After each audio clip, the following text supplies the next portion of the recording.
देखिए, मार्केट के अंदर काफी ब्लीडिंग है और काफी सेलिंग प्रेशर है। अब सवाल यह है कि ये सीपीआई डेटा की वजह से या फिर जो है बायबिट क्रिप्टो हाइस्ट की वजह से। देखिए, 2 दिन पहले की न्यूज है, 1.5 बिलियन यूएस डॉलर बायबिट से हैक हो गए और इस हैकिंग में सारा रियल टाइम ट्रैकिंग का सिस्टम था। ये हैकर्स जो थे ये नॉर्थ कोरिया से बिलोंग रखते थे और बताया जाता है कि ये कोई 2-3 बंदे नहीं, पूरी ऑर्गेनाइजेशन थी। 1.5 बिलियन डॉलर ये क्रिप्टो की दुनिया में सबसे बड़ा हैक माना जाता है। एफसीआई फाइनेंशियल क्राइम इंटेलिजेंस बताते हैं कि ये जो हैकर्स थे ये नॉर्थ कोरिया से ही थे और ये बहुत बड़ा ऑर्गेनाइजेशन है, लिजोरस के नाम से जाना चाहता है और इसको काफी हद तक सपोर्ट है नॉर्थ कोरिया की गवर्नमेंट से भी। और ये 1.4 से 1.5 बिलियन के इथीरियम, जिसमें इन लोगों ने इनफिल्ट्रेशन का सिस्टम इस्तेमाल किया था, मतलब कि जो बाइबिट के अंदर जितने भी एड्रेसेस होते हैं वो फिल्टर्ड होते हैं, प्रॉपर तरीके से एक चीज को फिल्टर किया जाता है। जैसे कि हम कहते हैं एंटीवायरस का सिस्टम होता है जिसके अंदर हम कहते हैं कि फायरवॉल है, इसी तरह इसका भी एक फिल्ट्रेशन का सिस्टम होता है। और हैकर्स ने जो है वो फेक एड्रेसेस को यूज किया। TRM फर्म है जो कि साइबर सिक्योरिटी को मॉनिटर भी करता है, उसको रियल टाइम उसको ट्रैक भी करता है।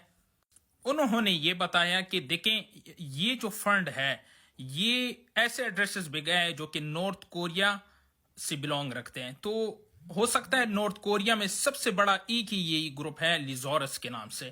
तो TRM के जितने भी पास्ट क्लेम्स है वो भी सही साबित हो चुके हैं, लेकिन अलबत्ता FBI ने अभी तक इस चीज को वेरीफाइड नहीं किया। अभी तक इसके ऊपर वेरिफिकेशन चल रही है। अब इसके सपोर्ट में लिक्विडिटी को सपोर्ट के लिए बाइनेंस और बिटगिट सामने आ गया, क्योंकि अगर इसको सपोर्ट नहीं करेंगे तो ये बाइबिट जो है ये खत्म हो सकता है। देखिए, अगर हम इसको कंपेयर करते हैं FTX की, FTX एक अलग चीज है, वो हमारे फंड को यूज करके उसके ऊपर ट्रेडिंग करता था, वो एक अलग चीज है, ये एक अलग चीज है। ऑलरेडी बाइबिट का जो ऑनर है वो लाइव स्ट्रीमिंग पे आके अपने इन्वेस्टर्स और अपने ट्रेडर्स को ऑलरेडी बता चुके हैं कि देखिए, जितना भी आपका फंड है इसका रिजर्व 1:1 बाइबिट के ऊपर पड़ा है। खुदा ना खास्ता अगर कुछ होता है तो हम अपने यूजर्स, अपने कस्टमर्स, अपने ट्रेडर्स या अपने इन्वेस्टर्स को उनका फंड हम वापस कर सकेंगे, कोई इस तरह का इशू नहीं है।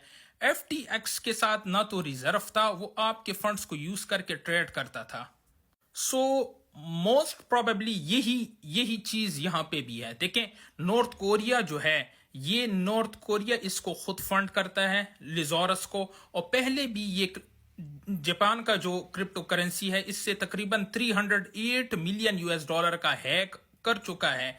तकरीबन ये दिसंबर 2023 की बात है। जापान के क्रिप्टो करेंसी का जो एक्सचेंज है उससे भी तकरीबन 308 मिलियन यूएस डॉलर का हैक कर चुके हैं। ये 1.5 बिलियन है, 1500 मिलियन यूएस डॉलर के बराबर है। ये हैक जो है ये तकरीबन 5 टाइम्स मोर है।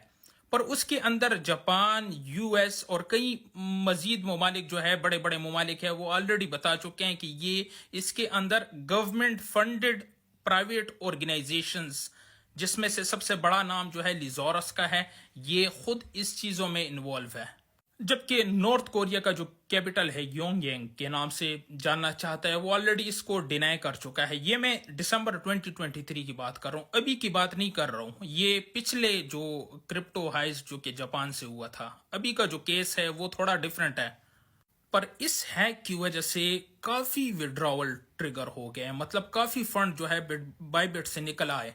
इस वजह से मजीद बाइबिट के ऊपर जो है मजीद विड्रॉवल में डिलेज आ गए। बेन जाओ ऑलरेडी बता चुके हैं, जो कि CEO बाइबिट के जो CEO है, कि कंपनी ऑलरेडी स्टेबल है। इवन कि ये जो फंड स्टॉलन है, ये फंड निकल चुके हैं, ये फंड हैक हो चुके हैं, इसके बाद भी जो है कंपनी स्टेबल है। तो कोई भी इशू नहीं है, अगर कोई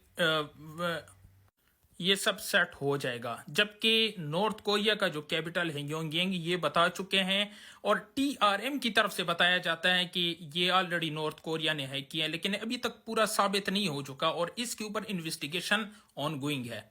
अब सवाल ये बनता है, क्या हमारा पैसा एक्सचेंज के ऊपर सेफ है?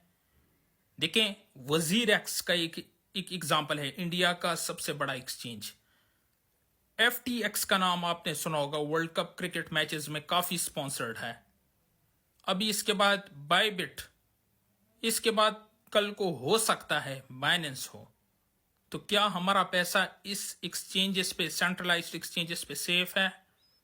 अगर सेफ है तो रख दे, लेकिन मेरे ख्याल में जो ट्रेडेबल फंड है, जिसके ऊपर आप ट्रेड करते हैं, वो अपने साथ इन्हीं एक्सचेंज के ऊपर रख सकते हैं। पर अगर आपका फंड जो है ज्यादा है और आप उसको ट्रेड नहीं करते, आप उसको कोल्ड स्टोरेजेस के ऊपर रख सकते हैं। कोल्ड स्टोरेजेस क्या चीज है? उसके लिए इंटरनेट नहीं होता, आपके साथ USB की फॉर्म में एक एक डिवाइस, जिसे हम कहते हैं ट्रेजर, सेफपल, इस किस्म के कुछ छोटे से वॉलेट्स होते हैं, जो कि जिसको कोल्ड स्टोरेज कहा जाता है, जिसके लिए इंटरनेट नहीं होता और उसके ऊपर मल्टीपल लेयर के सिक्योरिटी प्रोवाइड किए जाते हैं।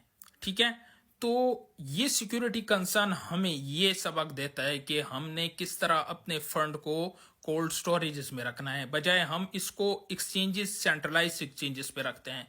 क्योंकि ब्रीचेस और इतने बड़े एक्सचेंजेस में ये चीजें होती रहती है, लेकिन इतना फंड निकलना जो है, ये हमारे लिए एक सवालिया निशान है, ये हमारे लिए एक वेकअप कॉल है।